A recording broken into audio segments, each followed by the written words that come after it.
Alrighty, so now we are going to talk about the assignment for week 3, which is the annotated bibliography, right? And so there is a template. You know what? I want to make sure this has happened before where I sort of use a template when it has actually been a little bit altered. So let me get the one that they have provided for you just to make sure that I'm using the correct template. So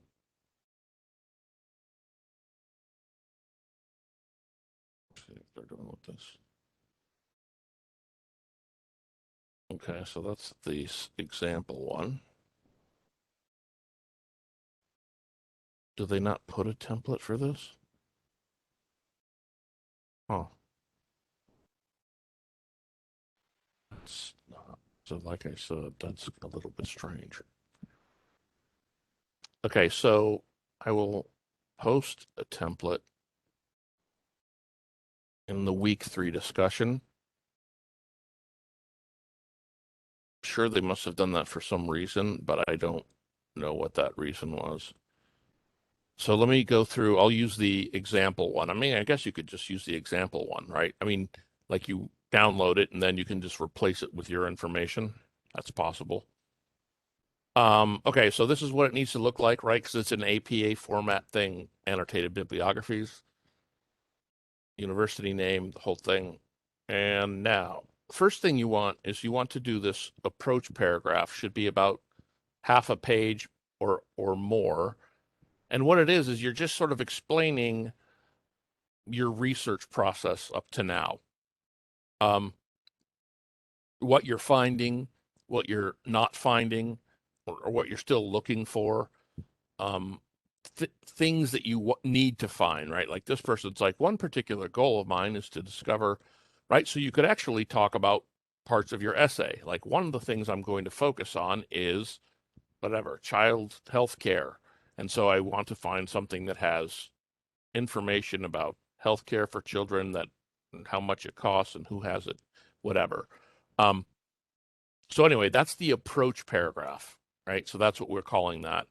And then we're into the annotated bibliography. And so the format for the annotated bibliography is really, you want to make sure that this is an MLA citation of it. And then you're doing 3 things in this annotation. You are,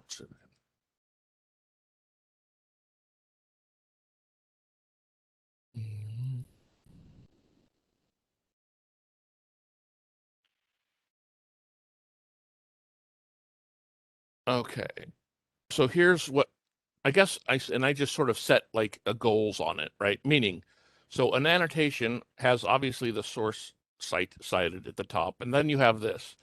You want like a 2 to 3 sentence summary of the article. So the main points that it makes, the main thesis idea, and maybe a supporting idea. You want to deal with the credibility and value of this. So this has something to do with the authors or the institutions and their credibility, right? So this person, are they a doctor? Are they a researcher? What makes them sort of an authority about the subject that they're writing about? So you're commenting on the value, again, 2 sentences, value and the credibility of information. Now, relevance for 2 sentences, right? I made up the 2 sentences part just to give people a goal. So that's up to you. I would say in general, a single entry of an annotated source is usually 3/4 of a page, double spaced. So, you may want to add stuff, but 2 sentences about the relevance. This matters. This is the part where you talk about the connection to your essay. So, how are you going to use this source in your essay? You're going to use it to prove something? Are you going to use it to disprove something? Does it have an expert that you're going to quote? So that's the other idea you're trying to work with there. Last thing would be a connection to one of your other sources, right? So this source is a lot like this other source that you can name and maybe talk about how the authors do something similar, or it's different, or it's completely the opposite, right? So this source is actually has the opposite opinion of my other source over there. So you want to make sure that you make some sort of connection to one of the sources that you're going to use as well. And then the very last part is an example. So, and hopefully, like one of the things that's in my head is that you can be using some of this when you start to write the actual essay. So this is sort of like grabbing information that you'll be able to use later, because this last part is an example. So you want to find evidence slash a quote. So some bit of evidence from this article that you're reviewing, um, and explain and cite it, and then explain how it's going to be, why it's important and why it's useful. Right. So you're going to pull a quote um, from a person, or you're going to pull information. Doesn't need it. It can be a quote or a paraphrase, right? But it's from your source. And if it's like statistics or whatever, you'll just be like, so these are the statistics. And then you explain how you're going to use those, right? Like how those are going to actually help you make your points. So I guess I do the same thing there, right? I'll just put 2 sentences just so that's a guideline. The 2 sentences for each part, guideline. If you do that, you should probably, be okay. So,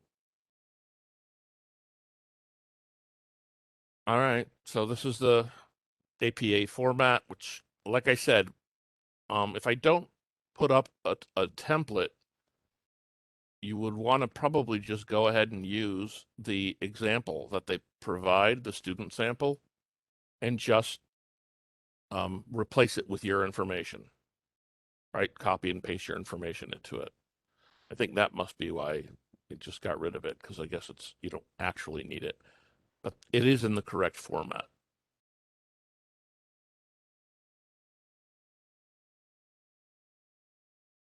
Okay, and I just put another example. This is back before there was one, but clearly there's an example.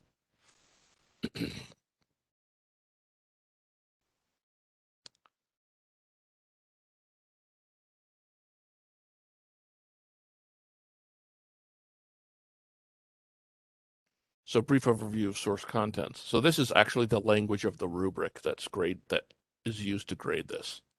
Right, so the overview, that's what the summary is. Close look at some specific points, ideas, and information from the source in the context of the argument.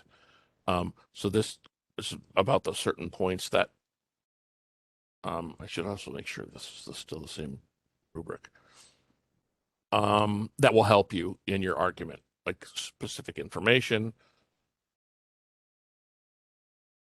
What this means, the annotation includes evidence from the source. Oh yeah, I guess that's the quoting or paraphrasing. That's what evidence is. So you've pulled some of that into your annotation. How and why it's a good source, and the few points that will help you with your own argument, and then connection to other sources, right? So either this source further reinforces or supports a different source, or this source contradicts and opposes this other source that you mentioned. So you just want to pick something, and show some sort of relation between the two. And that is the annotated bibliography.